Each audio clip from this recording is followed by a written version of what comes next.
Also, I want to ask, to those of you who watched To All the Boys I've Loved Before, is Kitty rich? Is she like really rolling in dough? Because this dorm looks like it would cost $30,000 a year. Is she like 재벌? A secret 재벌?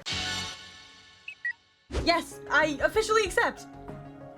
Thank you! So to get some context, I'm Korean, obviously, and I've lived in Korea the longest, but I've also lived in Canada for 5 years and am living in the United States for 5 years. I'm on my 5th year now. And I went to a Korean international school for grades 9 and 10 before moving to the States, so I didn't actually end up graduating there. I'm trying to remember how exactly I was informed that I got accepted to my school. I think it was an email, not a phone call. So props to the Koreans at KISS for like waking up like in the middle of the night to call when Portland is like afternoon. There I was, trying to make sense of all these little pieces of Mom's life.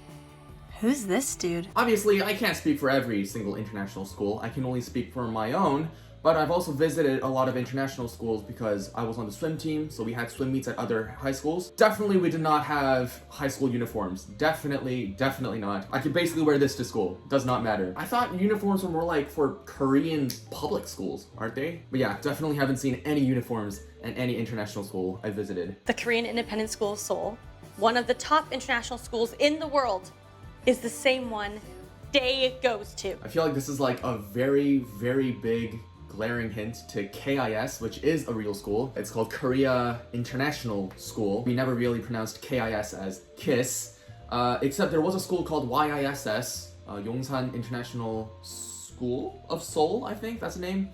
Sometimes we call that YIS, but that was very uncommon. I personally called it YISS. Junior year of college. Of high school, just like Mom. High school. Honey, classes start next week. I know, it's crazy, timing-wise. Oh my god, she's going to Korea for junior year? Like the most important year? Granted, I guess this is like the opposite. So she stayed in America, probably a public school. I haven't seen the other movie series. And she's moving to a Korean international school for the last 2 years of high school. What I did is I stayed at a Korean international school for the first 2 years and then went to an American public school for the last 2 years. So we're the exact opposite. She's probably gonna get rattled in Seoul. I'm not gonna lie. Yo. Incheon.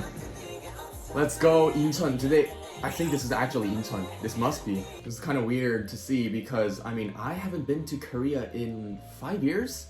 Yeah, ever since I left my school. One more step, I haven't been outside the US for 5 years. So wow, I'm getting a great view of like recent Korea. 혼나기 싫어서요.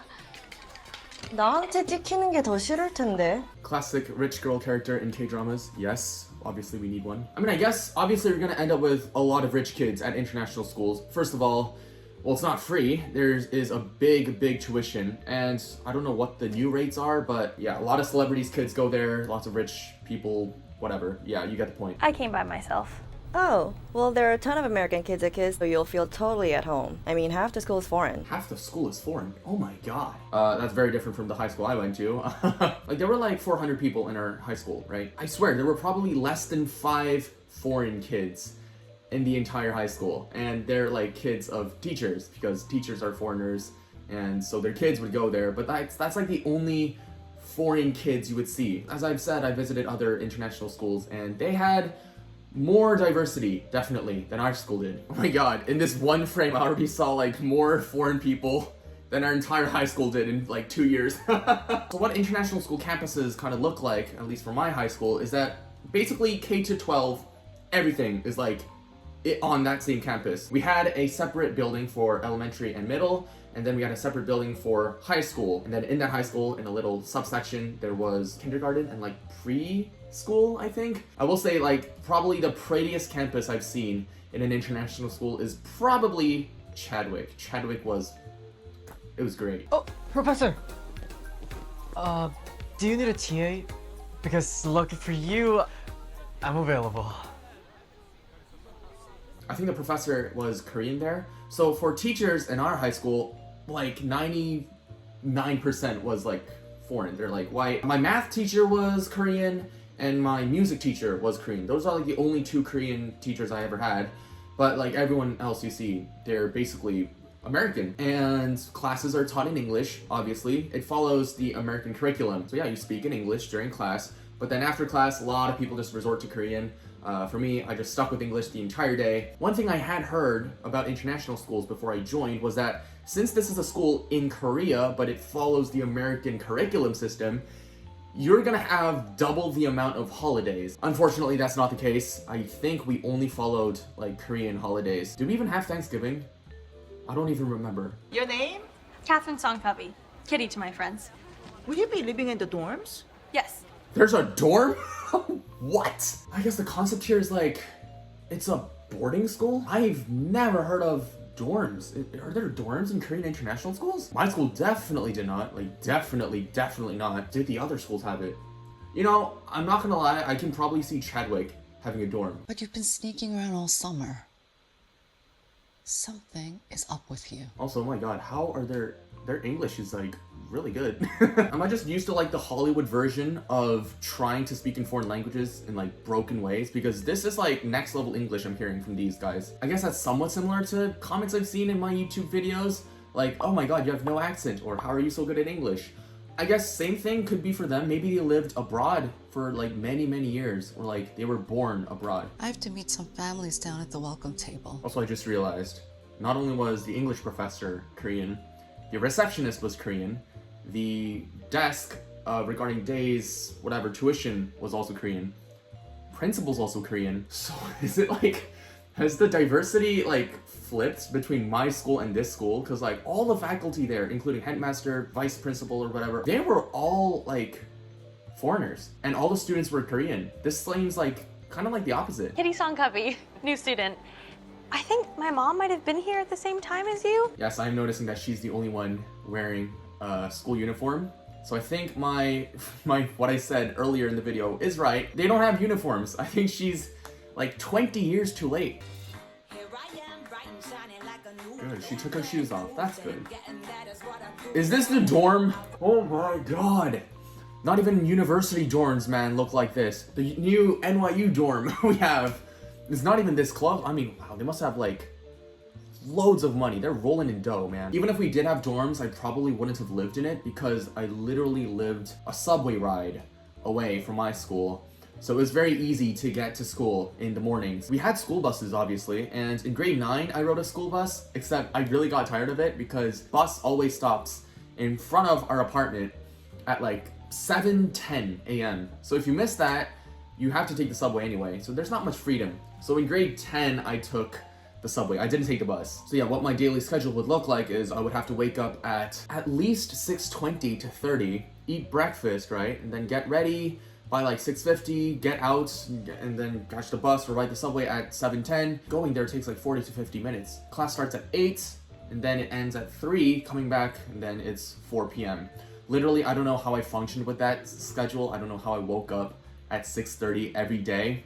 Because right now in university, I'm like enjoying my 9 a.m. or 11 a.m. classes. It's very good. Whoa. This is definitely not the Adler High Spring Dance.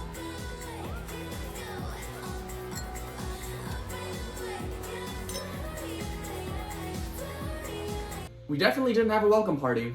That's all I can say. But we definitely did have school dances. I'm just trying to remember if it was like as crazy as this. Did we have drinks is my question. Maybe we did, but it definitely did not have alcohol. And also we had it in the school gym.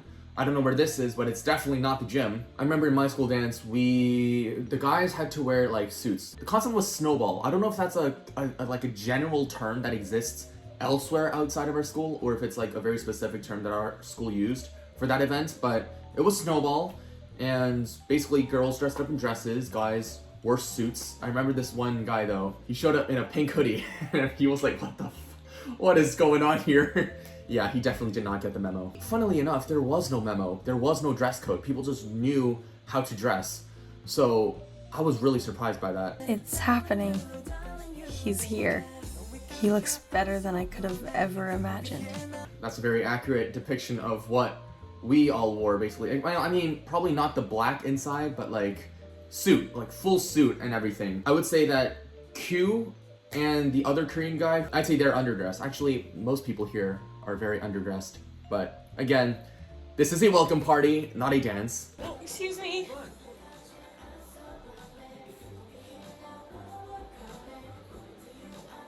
Sorry, this can't be happening.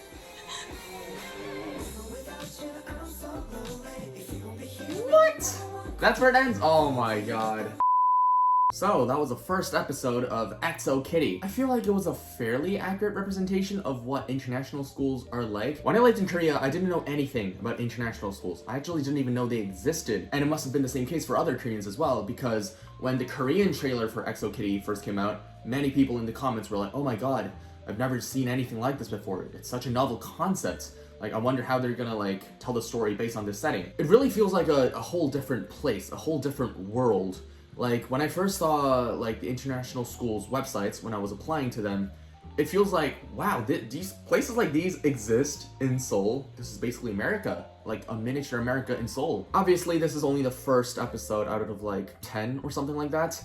So yeah, there might be more or less accurate things in future episodes. If you want to see me react to more episodes of XO Kitty, well, I have a lot more stories to share with you all. So leave a like down below and let me know down in the comments below if you want to see me, again, do this again. And of course, subscribe to the channel if you have not already to catch more of these kind of videos. And yeah, if you have anything else to suggest, I guess you could also tell me down in the comment section below. This was super entertaining and hopefully you guys found it fun too. Like I did, I personally am wondering what's gonna happen in future episodes. But of course, until next time, I will catch you guys later. Goodbye.